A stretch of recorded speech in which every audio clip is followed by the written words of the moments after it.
And then, going into Raw last night, the first hour I felt was actually really enjoyable. And I'm hesitant to say that, like, because as we know, I like go through spurts of like really being in on wrestling. Like I get burned out. Like I burned myself out with all the WrestleMania stuff this year. And that's because I literally went to like 7 shows in 3 days. Like I was tired. WrestleMersion. WrestleMersion was an incredible experience, but I needed to take a break afterwards. But I'm back and I'm better than ever. And I've got a knack for making things better. And you got to face the facts that the first hour of this Raw was good. And this meaning act is going to step on whoever. Oh my god. First of all, you can't steal my gimmick. All right. One of us is the booker of WCW, the A Plus brand. And while I do give you full props for pulling that off, folks, he did that off the top of his head. I like don't have it written down. I just did it. It was incredible watching that happen in real time because I was like, he's not gonna know the next line. And son of a bitch, if he did not pull it off smoothly, that was professional. For all the times where he is fraudski with John Baker, that was that was podski with John Baker, John. That was when not I'm fraudski. hey, listen. Isn't it when I'm good, and when I'm bad, I'm great? Yes. That was the quote.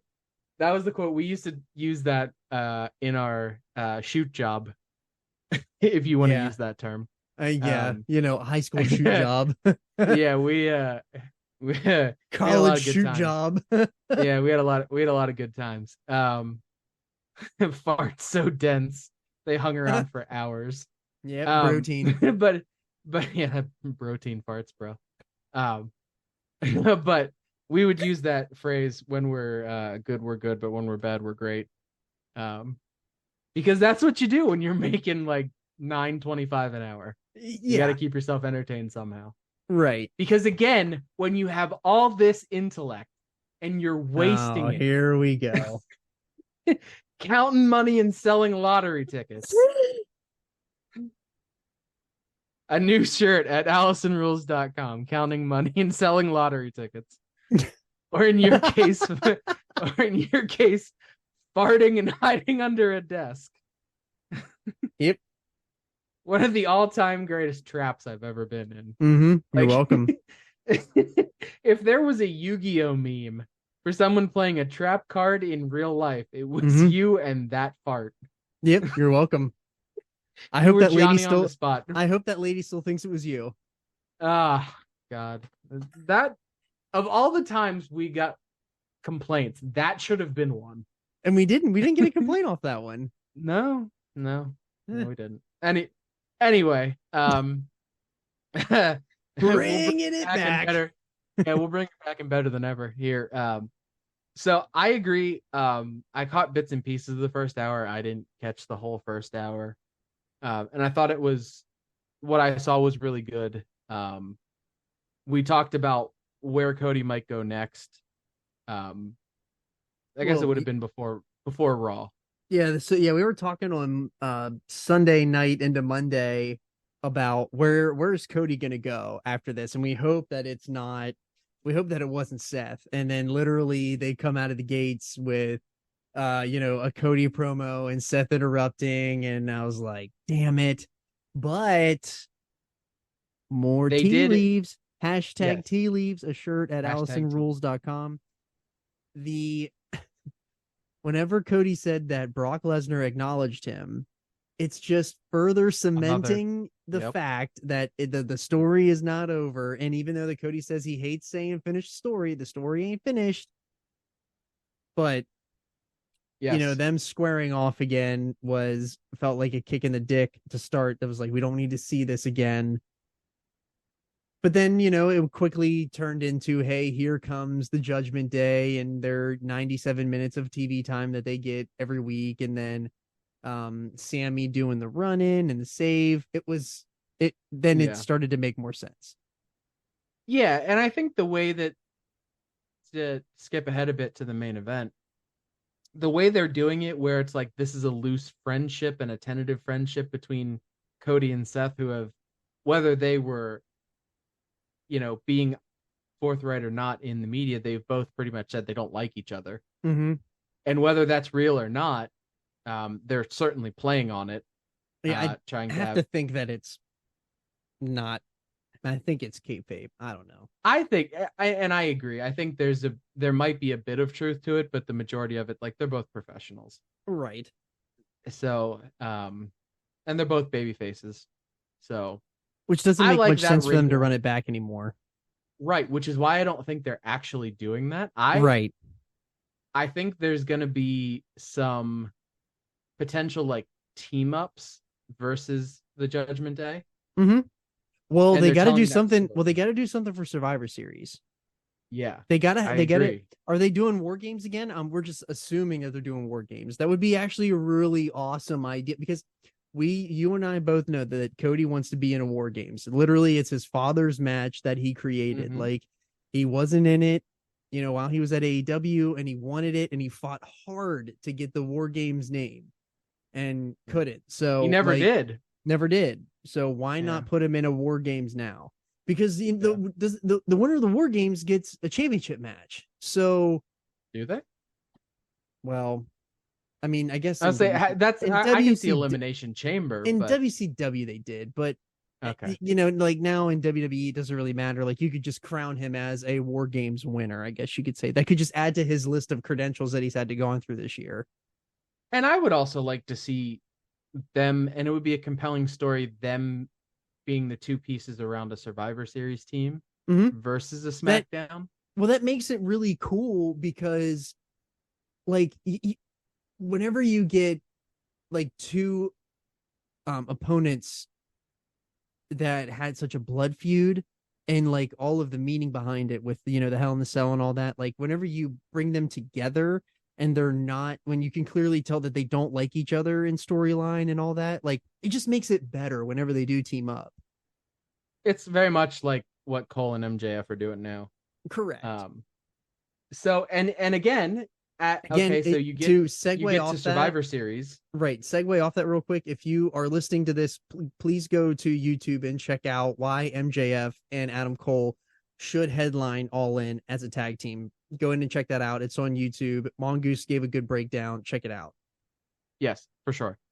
So you could do a thing where they have a loose, they start to build trust with each other. They get to Survivor Series. Something happens that's not really anybody's fault, but they lose. And then that's how you transition back into a feud that gets to like the Royal Rumble or up to the build to Royal Rumble. And then Cody's in the Royal Rumble and blah, blah, blah.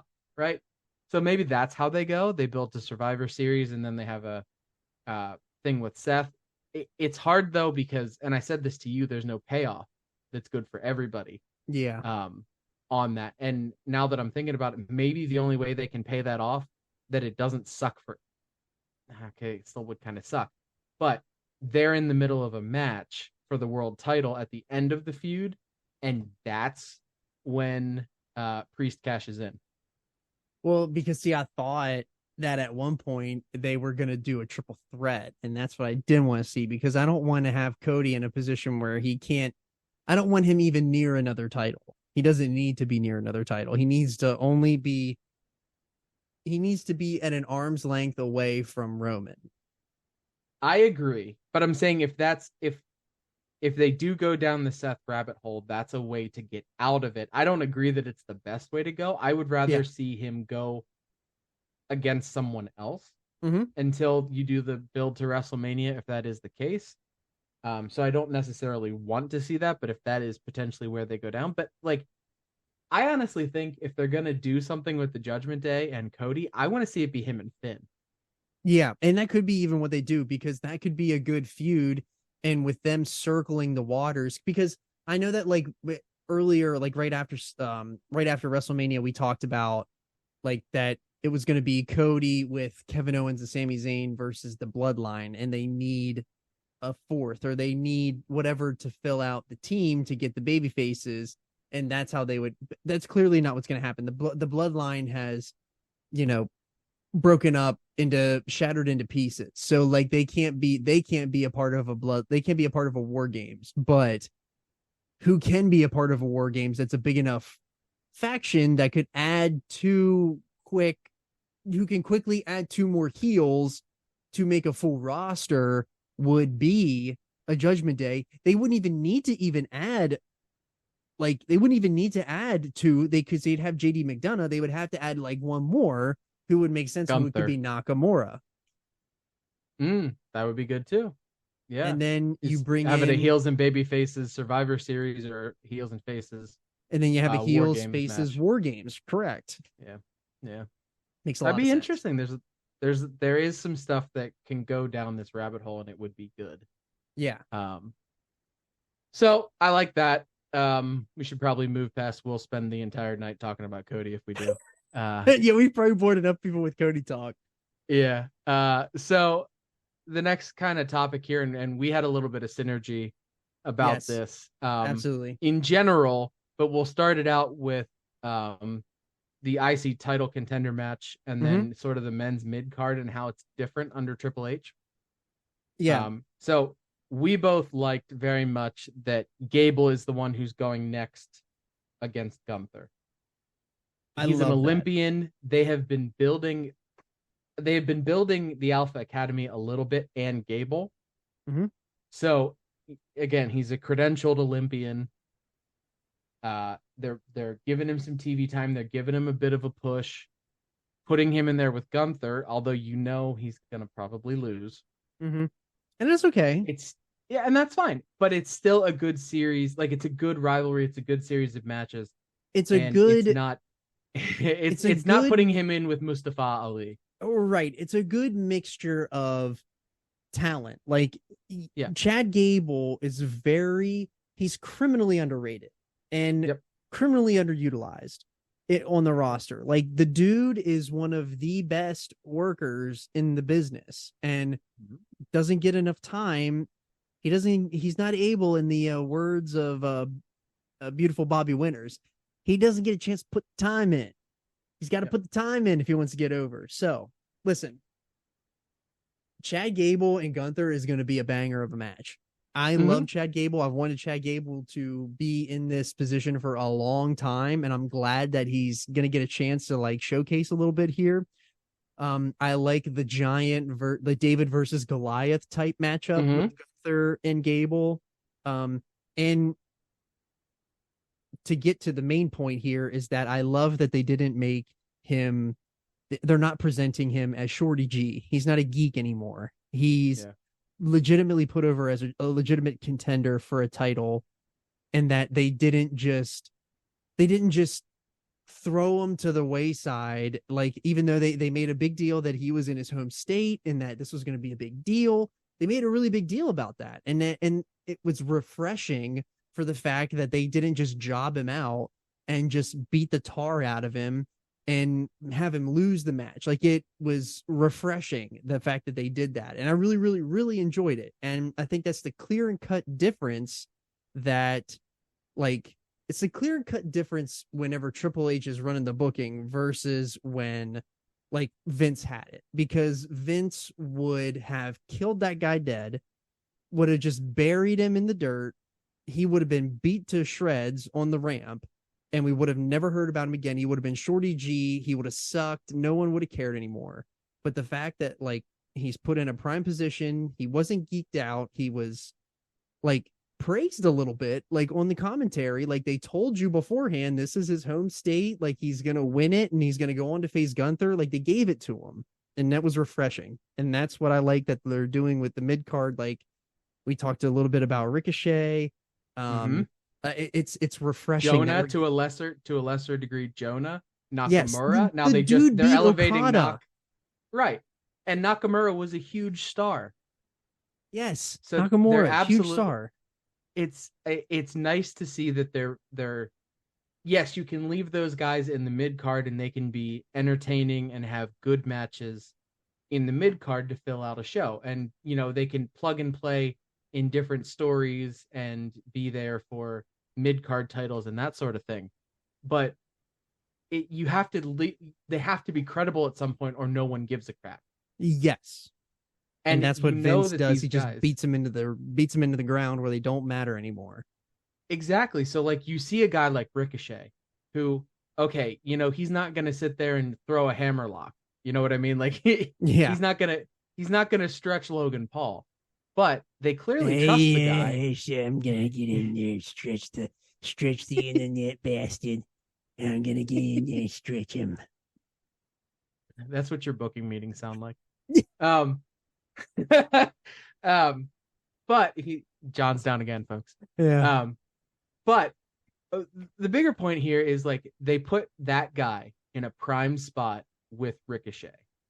And that means there's a certain level of trust that Ricochet can have a good match with him, get the guy over, and that they trust him. Yes. And he's a hell of a big deal. Worker. And they gave him time, and this was what I thought was cool. Was they gave him time on the mic. Yes. And they've done the same thing. They've given promo time to the Alpha Academy. They're giving decent stories. And it's, it's a little hope. It's WWE storytelling, whatever. But I'm okay with it though, because I love Otis. Right. So it works, right? So they're giving them the platform to get over, and it's not just them, okay, we're going to put this guy out there. He maybe have a good match and then whatever. Right. He's still going to lose to the big baddie. Mm-hmm. You have it's to not, fill it's that not time. out for it's not time for something. Gunther to lose that belt either. Not time. No, it's definitely not. He's gonna break. He's gonna break Honky Tonk Man's record, and there's gonna have to be a big legitimate star like Jonah or somebody like that to actually dethrone him. Right. He's gonna make somebody with that. Yeah. But I think like they're doing this with the mid card, and it's really nice to see. And I wish everyone would do the mid card and the IC title belt. I didn't mean to cut you off. I'm really sorry. No, go ahead. The mid card and the IC title belt is the workers' belt.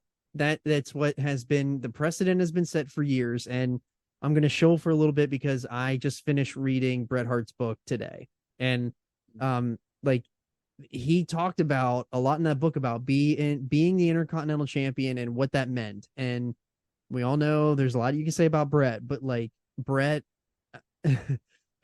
the epilogue of that is so much piss and vinegar through that. I was gonna say, how bitter was that book? Like, okay, so it was really good. It ended on a really bad note, but in the afterward, just like his career, yeah, in the afterward, like he absolutely shit all over. He said like he'll never forgive Sean and Hunter for ruining the business that he loved and took so seriously. Oh my god, that was like the last sentence. But anyways, it like that, like as much as we rag on Bret for like just having bad takes and stuff like that now, like the dude like represented the Intercontinental Championship the way that it should have been. He took it very seriously. It was a prestigious prize, and that's what the Intercontinental Championship feels like now. And it's going to be a worker man's belt. Like it's got to be the best of the best. It's got to be the biggest up and comer that's going to be the next in line. So I'm glad that like that's where we're resetting. And like this is a thing that Andretti beats into the ground all the time when he's on here. They're resetting these titles. Like they're resetting the precedent. They're putting new spins on them because they're at the point now where all of that stuff that they relied on for all those years, like a Honky Tonk Man, like a Bruno Sammartino, no one knows who the fuck those people are anymore. You got to add new fresh faces. You got to put somebody like Bianca Belair as the women's champ. You got to do Roman with the over 1,000-day reign. You got to do Gunther beating Honky Tonk Man. Like kids don't give a shit who the Honky Tonk Man is no more. He's cool. Right. He's cocky. He's old. Okay. Like no one cares. They didn't care when he had the belt too. Yeah. So legitimate question. I'm not trying to bury anybody. I have an honest question because I don't watch SmackDown. Mm-hmm. What's going on with the US belt? I know Theory still has it. Well, that's a great question. I don't know. Are they doing the same stuff? Like, are they trying to do the same thing they're doing? And it's just not. Because I don't know. There was a reason he was in the Slim Jim Royal Rumble or Battle Royal, and the guy didn't win. It feels he's a mid-card title. I think the wells ran dry on Austin Theory. I think that that John Cena match did exactly what John Cena said it was going to do. And then John Cena had no business winning that match. I think that Austin Theory should have done what Andretti booked, and that's he should have come down and beat the absolute shit out of John Cena to like not even let Cena get in the ring, just beat the tar out of him, make it a no contest, and moved on. Because John Cena proved to us not only through his promo that Austin Theory wasn't ready and is just straight up job geek guy, but now they manifested it. It's almost what it's like. It feels like it's not going anywhere. And as big So as Armchair, that title meant so much because of the fact that the Elimination Chamber match was for the United States Championship. That was so awesome. That match was awesome. yeah, they put good people in it. It meant something. Should be mentioned. I know that we did not mention it in the Podski Summer Classic when we were going over the mid-year awards, but that Elimination Chamber match was awesome, and it should be mentioned as an honorable mention as match of the year. And it's not. It didn't make the cut, but that's just to prove like how good wrestling has been this year. But like, yeah, that was awesome. And what they did at WrestleMania did not do the dude any favors. It hurt him, and that's the problem. Yep. It's the John Cena effect. So here's, and now they have him on Raw with the Miz and whatever. And this kind of segues into the next thing we wanted to talk about. But how can you not switch it to him? I don't think LA Knight needs a belt. And I don't think he needs a belt, and I don't think he's ready for a belt yet. He needs to be legitimized because he's got a cult. So he has a cult following. He has he had a cult following that's grown immensely in the last month and a half. And that's not something you just strap a belt onto to make it a little bit more. Like, they need to continue to let him create that on his own to the point where it doesn't matter if he has a belt or not, the fans are going to be behind him, because that's what everybody wants right now, is for him to just win, which he's going to win. But he doesn't have to win the belt. He doesn't have to win a belt at all. He doesn't need a belt because he's that good of a talker. So like, let him chase. So I wasn't taking this from the perspective of he needs the belt. I was taking it from the perspective of the belt could use him. I guess it goes back to what Triple H always says: the champion makes the belt. So I guess, yeah, and in a weird he's such a hot property. He's a hot property. They need, like, if they're gonna do, I like that they were doing it. I like that they were building it. Theory's run out of steam, and I think that if you put it on him, it's one of those cases where the man makes the belt. It raises the profile of it. You let him have it for a while and continue to build and to grow and to groom. Put him in those matches where he's working his ass off. And he's building himself and the title. I think it could be done. While you've sold me on it, I don't think they want to do that to Austin Theory, because Austin Theory is their dude. They don't want to push him off to the side for LA Knight. Because they're probably pushing off ratings because the guy is not that good. I know. I'm not saying you're wrong, but they've proven time and time again that they want Austin Theory somewhere near the title picture. And let me rephrase that statement, because that was a little harsh. I think Austin Theory has all the capability in the world. I think right now he's just in a dry spot. Like, he doesn't have a gimmick that's over. And not that everybody needs a gimmick, but like, if you watch that Cody Rhodes doc, shout out to that Cody Rhodes doc. Yes. He's in that undashing Cody Rhodes phase. Yeah. He's on the way down, where he's going to turn into Stardust if he doesn't watch out. Right. And they need to stop that, because the guy has a lot of talent. He can talk, he can work. They like him, but like, even if you look at the career arc of Drew McIntyre, you know, he also had a down spot where he left. Yeah. And it was because they were not, because I don't think they always use, like, it's not gimmicks in the sense of like the Attitude Era and the pre-Attitude Era, New Gen era, but where your gimmick is you and your personality and what you bring to the table. Mm-hmm. He didn't have a lot. Like, he was just a snarky bad guy. Yeah. But like, if you look at what's successful as a heel, that's not always the case. Like, he's not so over the top and good at it that he's Ric Flair. So, but he's not a bad performer either. But like, he needs to find himself. And I've never thought, and this was in the John Cena promo, that no one believes him. No one believes in this iteration of Austin Theory. Yeah. And I think that if he would go away, because he's been pushed down our throat so much, that if he would just disappear, refresh the gimmick a little bit, it could work. But I don't think that the booking has quite helped him either. And the booking, no, I agree. That the booking with John Cena was pretty stupid looking at it now. But at the same rate, like, they haven't done anything on the back end of the John Cena to make him feel credible enough to where you don't think that he's not a geek and not believable. They haven't made him feel believable. Agreed. And that's why I think, okay, maybe it's time. It's twofold. It's what's sad is that it's twofold for him. He's not making you believe that he's believable, and the booking behind it shows that they don't even believe it. But yet the dude still got a title. So what are we doing? And that's why I'm saying, okay, let's move it off of him, put it on a guy who is on the come up, and he can elevate that title while he elevates himself. Like, the dude's 40 years old. Yeah. And the gimmick that he is himself turned up to 11. Right.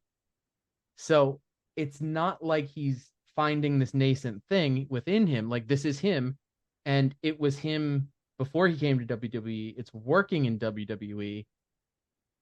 Let's continue to elevate that. Like, okay, now he's marketing for Slim Jim. Okay, when he goes out and does Slim Jim advertisements, and he's holding, one of the, shiny gold emblems of WWE, like, there's a value to that as well. And he can continue to elevate the belt in the same way that Gunther has elevated the belt. Mm-hmm.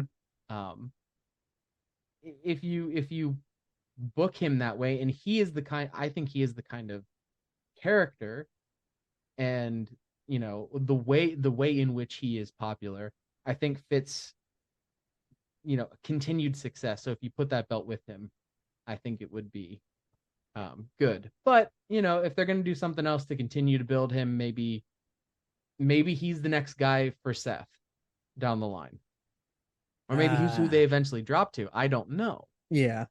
But it's interesting. There's not good things to go along with Austin Theory right now. It's pretty much shit out of luck. Yeah. And that sucks, because he's right. Yeah. But then to wrap up Raw, we had the turn at the end with Nakamura turning on Seth. I think that is another very interesting matchup that they are putting together. I really like that. It's variation of styles, and I think that they can get a really good run out of this. And I think that it was very smart.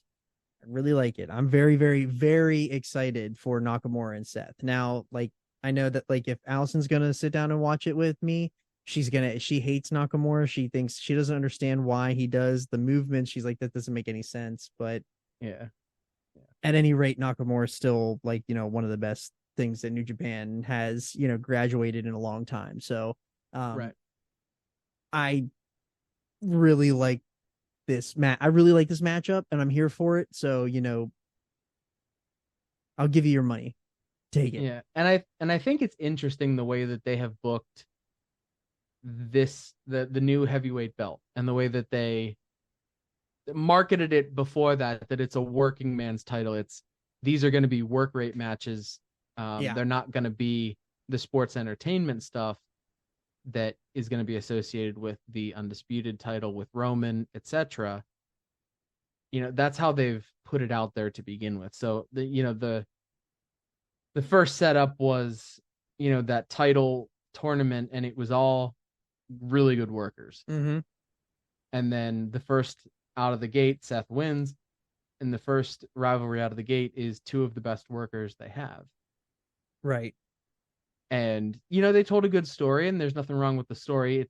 But, their in-ring product was very good. And then they continued that now with another story into another set of two good workers working with each other. Right. Rollins isn't, putting over somebody who's, has less than capabilities, but, is still a star in another way. It's, and there's a lot of people who like that style of wrestling. Like, that's the AEW style of wrestling. That the people clearly wanted an alternative. The people.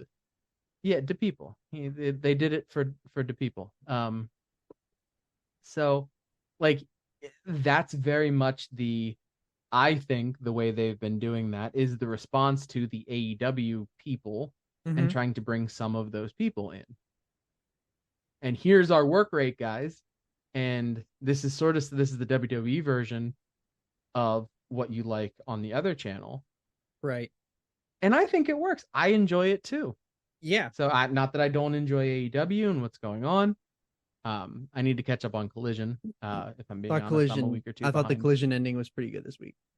Yeah, I'm like 2 weeks behind again. Yeah, I'm only up on selecting, Dynamite, but right. I'm only selecting to watch a few things just because I don't want to get burned out on AEW before they make me mad. and I was for a little bit there, and I still am, just because I have a lot of stuff going on. In the as Michael Hayes would say, in the shoot world. That I have so much going on that it's hard to fit in all of the wrestling that I want to watch. Right. So it's a lot. There's a lot of hours of programming out there.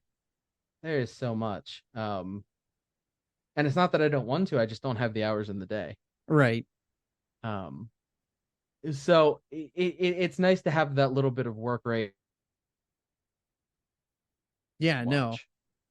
Yeah, so. I totally agree that the fact that like that's like to put a style of wrestling that is on the opposite channel, that like clearly they're calling them developmental and that they're a lesser promotion, but like at the same rate, like you're trying to cater to those fans with this feud, and I don't fault them for that. It's not a terrible idea. It's a great idea. Like, you should absolutely try to maximize as many eyes on the audience as possible. Like, and I totally get it. I like it, and I'm totally here for it.